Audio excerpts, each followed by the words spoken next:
Olá, meus amores! Na nossa aula de hoje, tá? A gente vai trabalhar o gênero textual poema e poesia, que a gente já começou nas aulas passadas. Só que agora a gente vai entender esse gênero.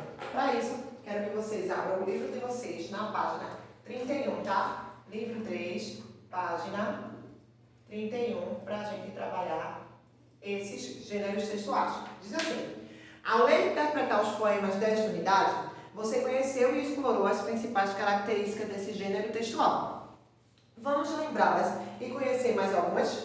Então diz assim, que o poema, gênero textual relacionado aos gêneros literários que apresentam estrutura específica, versos, estrofe, rima, ritmo e jogo de palavras. Já a poesia, elemento maior que a estrutura de um gênero textual, pois está associada a uma atitude criativa. Pode estar presente em diversas manifestações artísticas, como na pintura, na música, na escultura, em um texto em prosa ou em verso. Trata-se da caracterização de um estado de espírito, de um sentimento que é provocado a partir do contato com algum objeto artístico. E também vamos trabalhar o ritmo, que diz que é elemento que, assim como nas canções, confere certa sonoridade aos poemas. Aí ele está pedindo para a gente observar o ritmo em alguns versos de Vinícius de Moraes, que diz o seguinte: de tudo ao meu amor serei atento, antes e com tal zelo, e sempre e tanto, que mesmo em face do maior encanto, dele se encante mais meu pensamento. As sílabas acentuadas ou tônicas, destacadas em negrito, as demais são consideradas átonas. O termo do, encontrado no terceiro verso, apesar de ser gramaticalmente uma sílaba não acentuada, nesses versos de Vinícius de Moraes ganha uma pronúncia mais marcada. Portanto, configura-se uma sílaba acentuada ou tônica, que mesmo na face do maior encanto, certo?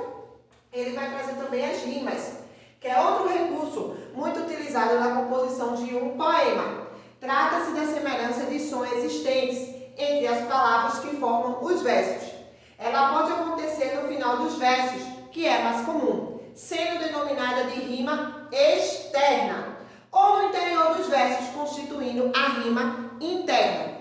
Quando há a presença de duas rimas entre os versos, dizemos que são versos brancos ou soltos.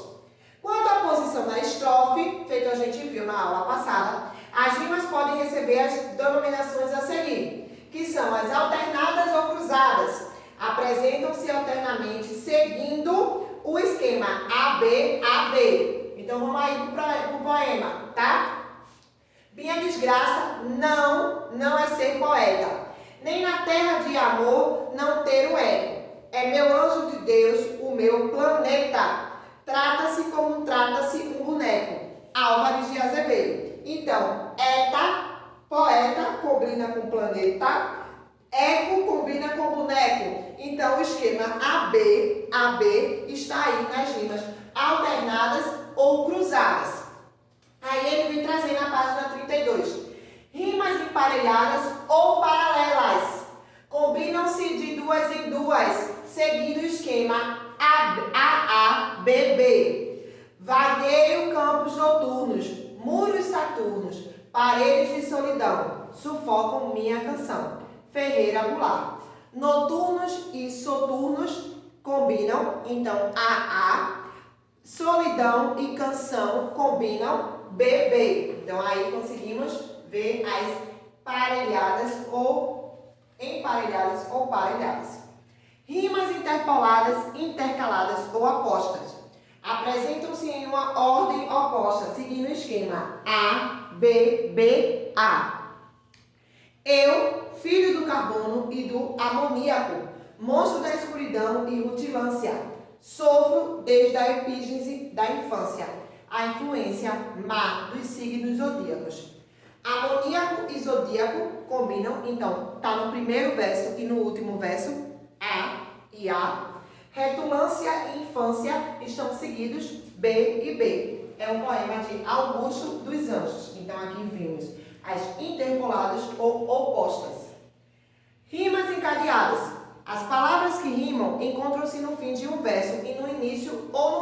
outro. Anjo sem pátria, fada errante. Perto ou distante, que de mim tu vais. Há de seguir-te uma saudade infinda, hebreira linda, que dormindo estás. Tomás Ribeiro. Errante e distante, infinda e linda. Então aqui são as rimas encadeadas, que estão no final e no meio do próximo verso. Vamos ver as rimas mistas ou misturadas. Apresentam outras combinações e posições diferentes na estrofe. Que douradas maravilhas, bicicletei meninada, aos ventos do apuador, solta a flamuda agitada, das cabeleiras em flor. Vinícius de Moraes. Então aí tem A, B, C, B, C, certo? Então essas configuram as rimas misturadas. Outra coisa também que ele traz para a gente relembrar são a linguagem figurada. Uso dos vocábulos em sentido conotativo, em que as figuras de linguagem que a gente viu na aula anterior, que são as figuras semânticas e as figuras fonéticas, significam e ressignificam os contextos criados, tá? Então aqui também a gente conseguiu ver na aula passada. Diz o seguinte: após ter revisado todas essas características, para entender um pouco mais a respeito dos textos poéticos, veja algumas formas de poemas por meio dos seus escritos podem se expressar. Aí ele está dizendo assim: conhecendo os tipos de poema.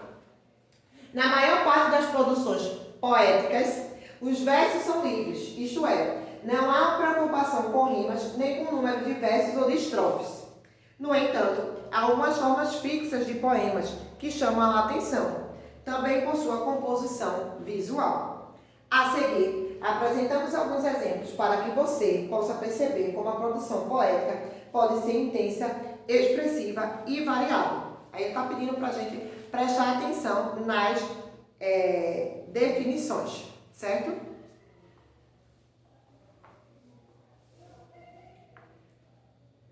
O primeiro tipo, de poema que ele vai trazer para a gente é o soneto, que diz: a palavra soneto vem do italiano soneto, que significa pequena canção, ou literalmente pequeno som. Trata-se de um poema composto de 14 versos distribuídos em 4 estrofes, sendo as 2 primeiras com 4 versos e as 2 últimas com 3 versos. Os versos de um soneto geralmente apresentam um número variado de sílabas poéticas. No entanto, o mais comum é o uso do verso com 10 sílabas, chamado de decassílabos. Em relação à temática, comumente ela é desenvolvida, apresentando nas 3 primeiras estrofes a introdução e o desenvolvimento, e a última estrofe, a conclusão. Leia este soneto de Vinícius de Moraes, soneto de um domingo. Em casa há muita paz por um domingo assim. A mulher dorme, os filhos brincam, a chuva cai. Esqueço de quem sou para sentir-me pai, e ouço na sala um silêncio ermo e sem fim. Um relógio bate e outro dentro de mim. Olha o jardim úmido e agreste, isso distrai.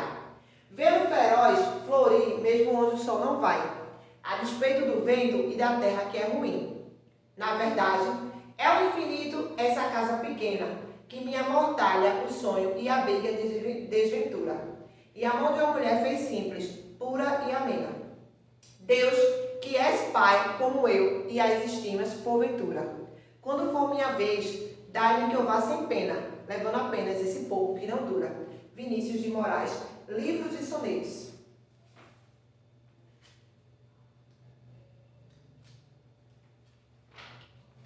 Então aí a gente conseguiu ver as características, tá? Que é o que mais vocês conhecem, são o soneto, que é composto por versos decassílabos, tá? 14 versos formado em 4 estrofes. As 2 primeiras de 4 versos e as 2 últimas de 6. Outro que a gente vai ver é o haikai, que trata-se de um poema de maneira fixa, de origem japonesa, cuja estrutura apresenta apenas uma estrofe de 3 versos, computando de modo geral um total de 17 sílabas, sendo 5 sílabas no primeiro verso, 7 no segundo e 5 no terceiro.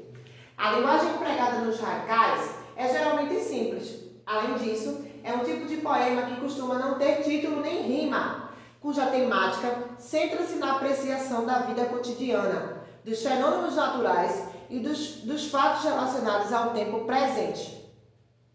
Essas características são fielmente empregadas nos haikai clássicos. Entretanto, algumas delas, às vezes quase todas, podem ser deixadas de lado, dependendo do poeta e da escola literária em que ele está inserido. Observe esses dois exemplos, um clássico e outro contemporâneo. Então vamos lá.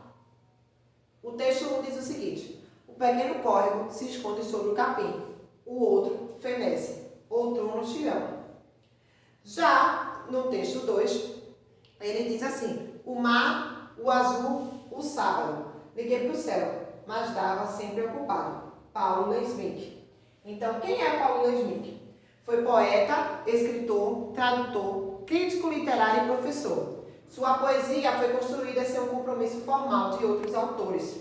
Leismich era fascinado pela cultura japonesa e foi faixa preta de karatê. Transcorreu pelo território livre da poesia marginal, escrevendo letras de canções e principalmente poemas com sabor de haikai. Tá? Então aí conseguimos ver esse tipo de poema. Então ok aqui para eles também, tá? Outro tipo de poema que a gente vai ver é a quadra, que no livro de vocês está apresentado da seguinte maneira. Esta forma de poema, também conhecido como trova ou quadrinha, apresenta uma única estrofe, composta de 4 versos, que geralmente são constituídos com 7 sílabas poéticas cada um. Aí ele vai dizer que lê a seguir um poema de Fernando Pessoa. A caixa que não tem tampa fica sempre destampada. Dá-me um sorriso dos teus, porque não quero mais nada. Fernando Pessoa, 4 de agosto, popular. E o último poema que a gente vai ver, mas que é de conhecimento de vocês, tá? É o poema visual, tá? Que a gente fez até prova no ano passado, meus amores. Diz assim: alguns poetas não dão muita importância à parte gráfica dos poemas, preocupando-se em combinar a forma com o conteúdo, ou seja, elaborando poemas construídos pela associação entre as palavras, que pertencem à linguagem verbal, e as imagens, que pertencem à linguagem visual. Pensando nisso, alguns desses poetas criaram os poemas visuais, textos poéticos que vão além da composição em versos e estrofes, combinando a linguagem verbal e visual para atingir uma significação que depende do conteúdo e da forma. Leia estes exemplos de poemas visuais. Aí diz assim: texto 1. Carolina, você não é mais uma menina para passear assim, distraída no meu coração. Quando você passa, o jacarandá florido ali na praça se inclina e te abraça. E dezenas de olhos te seguem num cortejo. Oh, não, Carolina, você não é mais uma menina. Vê se disfarça ao andar assim, com os seus olhos morrendo a língua. Carolina, você não é mais uma menina para passar assim, distraída no meu coração. Carolina, você não é mais uma menina. Sérgio Caparelli e Cláudia dos Pés, poema visual. Então, esse poema visual aí forma um sapato de salto, né? Um estarpã, na realidade. O texto 2, ele diz assim: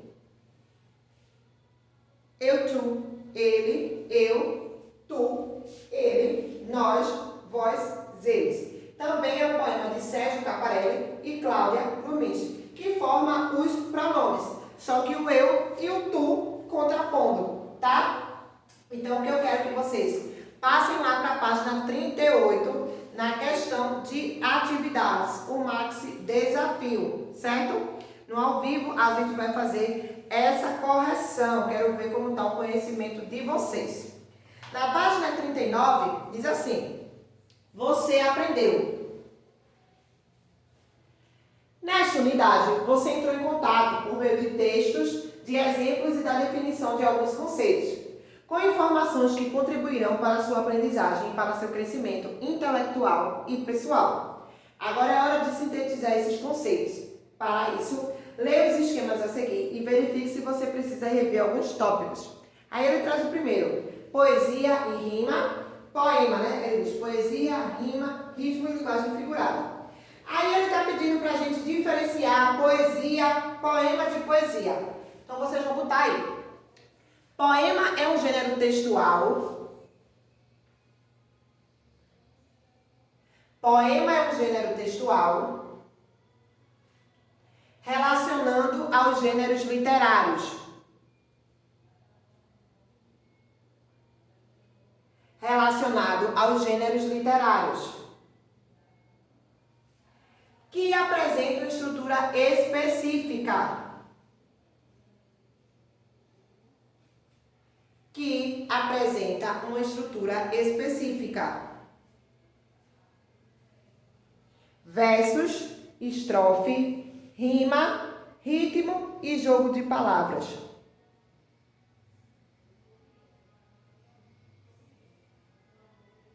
Versos, estrofes, rima, ritmo e jogo de palavras. Entre outros elementos característicos.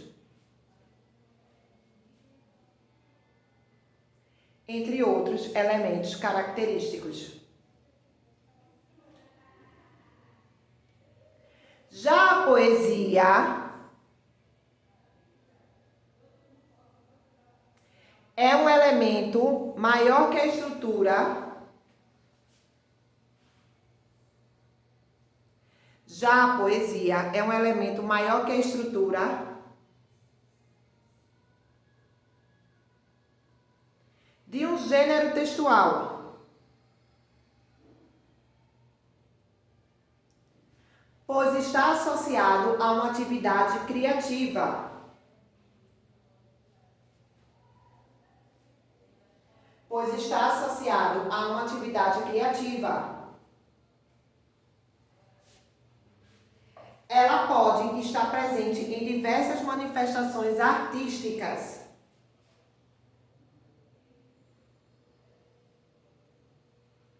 Ela pode estar presente em diversas manifestações artísticas, como na pintura, na música, em uma escultura e etc. Trata-se da caracterização de um estado de espírito.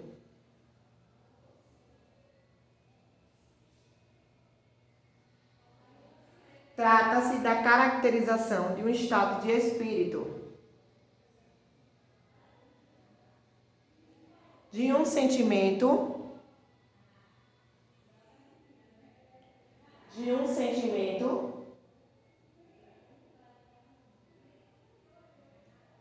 Que é provocado a partir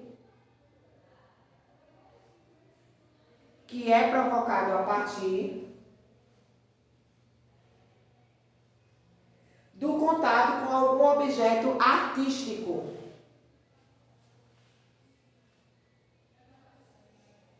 Do contato com algum objeto artístico.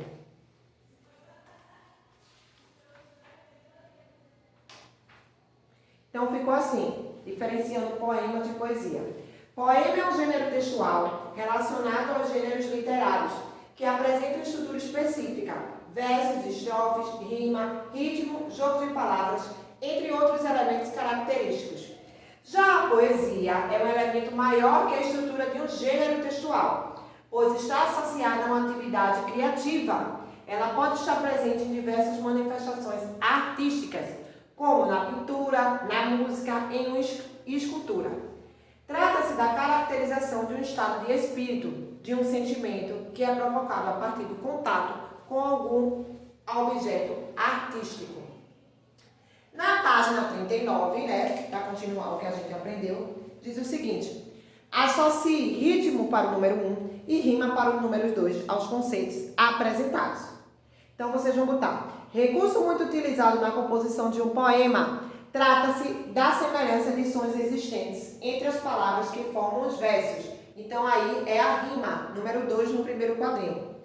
E o ritmo é elemento que, assim como nas canções, confere certa sonoridade aos poemas. Ele diz: explique em que consiste a linguagem figurada, tá? Então, ele diz assim: trata-se do uso conotativo dos vocábulos, botem aí. Trata-se do uso conotativo dos vocábulos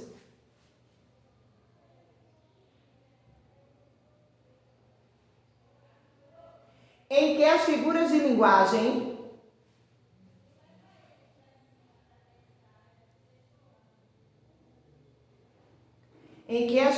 linguagem significam e ressignificam os contextos criados. Significam e ressignificam os contextos criados. Então, como é a linguagem figurada? Trata-se do uso conotativo dos vocábulos, em que as figuras de linguagem significam e ressignificam os contextos criados. Coloque V para verdadeiro ou F para falso, considerando o conceito e a classificação das figuras de linguagem apresentadas a seguir. Depois, corrija os itens classificados como falso. Na letra A diz assim: figura de linguagem que se dá pela aproximação de dois elementos, por meio de uma característica semelhante entre eles, em que há a presença de termos comparativos, como, tal qual, tanto, quanto e etc. É falso, tá? Porque aí está dizendo que é metáfora e na verdade é comparação. Então vocês botam falso e essa aí na letra A é comparação. B. Figura de linguagem que se configura pela substituição de uma palavra ou expressão por outra, por haver entre elas uma relação de contiguidade, proximidade ou semelhança de sentido, metonímia. É verdadeiro, tá? C. Figura de linguagem que apresenta expressões contraditórias, que se excluem e que se negam reciprocamente. Paradoxo. Também é verdadeiro na letra C. Letra D.